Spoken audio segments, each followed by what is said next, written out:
Welcome back everybody. In today's video we're going to see if we can fit my Radiator from the Mark II Jetta into the MG Midget. It was in there before, but we need to make some room. Let's get into it. Also, I'd just like to say thank you to everyone who's new to the channel. If you don't know what I'm doing, this is my 1978 MG Midget that I am doing a 1.6 liter Miata swap into. I just hit 60 subscribers, which to me is crazy, so I just want to say thank you. I'm going to keep putting out these videos. Hopefully you keep watching. Alright, let's get into it.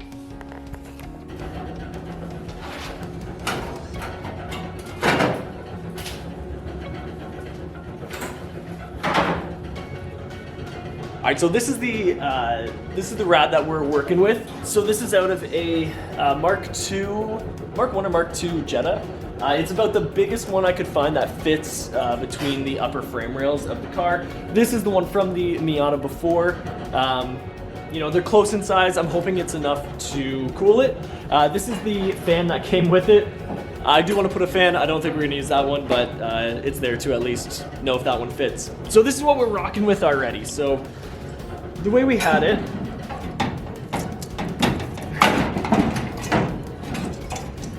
all right, so the way we had it was sitting in there like that, and this works great. We have it's hard to see, it's kind of dark, but the bottom rail, it was in. We had little tabs on the side mounting it here. It's a really good placement. I was happy with it. But what the issue is the one rad hose connects to here, which is fine, we got lots of room, but the other one down there, it goes right into that boot. So basically what my goal is today is I want to make it so the rad can be on an angle. We'll have more space down there. I think it'll be better. So my only issue with that is we have all this stuff in the way. So this is just kind of the original mounts that held the old rad. But they do more than just that. Like these are where the front bumper kind of bolts up to. They were just tack welded in. I had to cut them over here. But as you can see, all of this is like really rotted away.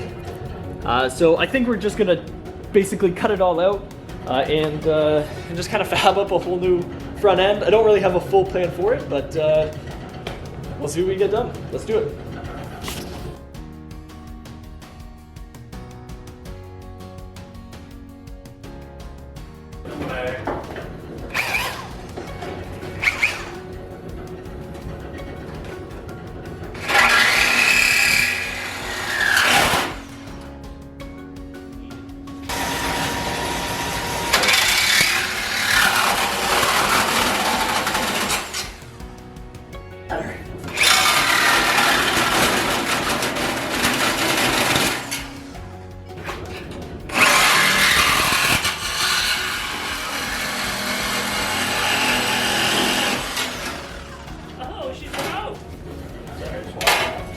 Yeah, you just...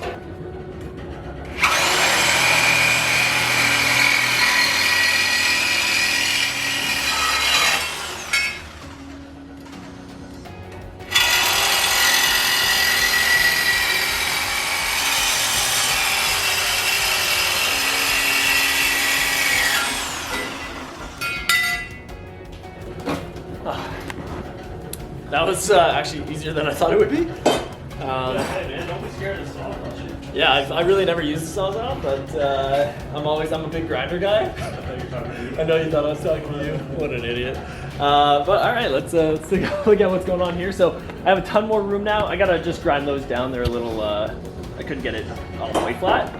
Yeah, we got a lot of space to work with, and I'll just have to, like I said, kind of rebuild the front end to make it work.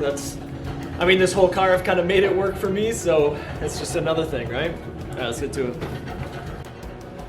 All right, so I've done taking everything out that I need to, but these front rails, now they're not like, you know, they don't have to deal with the structure of the car really at this point, but they're really, really eroded and just in terrible condition. So I think I'm gonna slap some plates on the side just to strengthen it up, because it is gonna be what my rad's mounted to. As well, I would like to put a tow hook on it, because I mean, at some point I'm sure we'll need it. So I think I'm gonna do that before I do anything else, and then we'll get to work on fabbing up where we want the rad to go.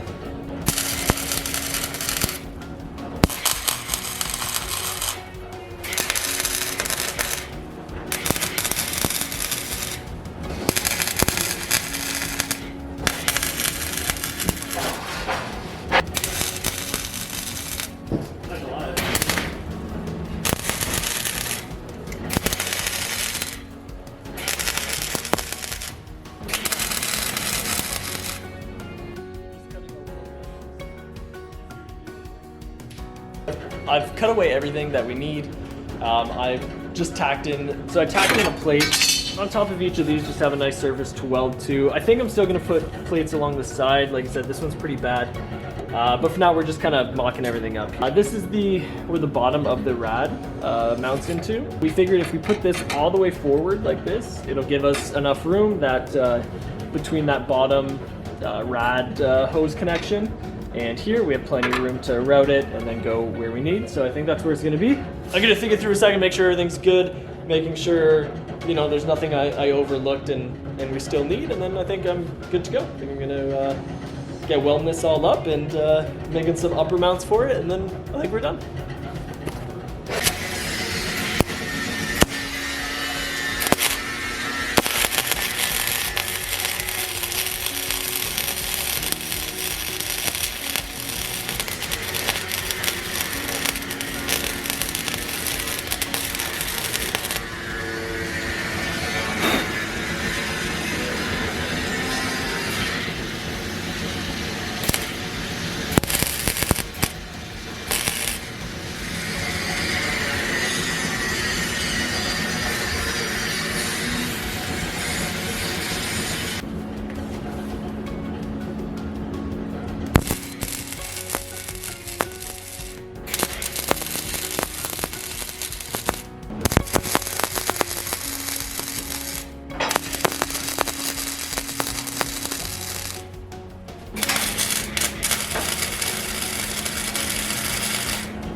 Now we've tacked in that lower mount, so it basically just sits across, and like I said, there's two little pins on the bottom of the rad that sit in there. Let's grab the rad, let's see how this looks.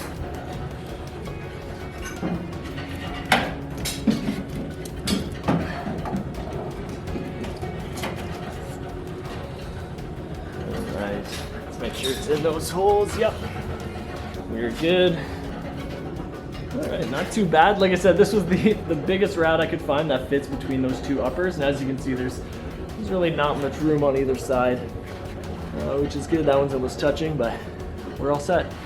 So next thing I need to do is figure out how we can mount these from the top. So before, these were right next to this, and so we just had little brackets coming out, but now that it's all the way pushed in here, we're gonna need to fab something up. So that is our next step.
All right, so I have like some top mounts, but I think I'm gonna change them up. But this is kind of what we have right now, and I think we're gonna call it. So let's take a look.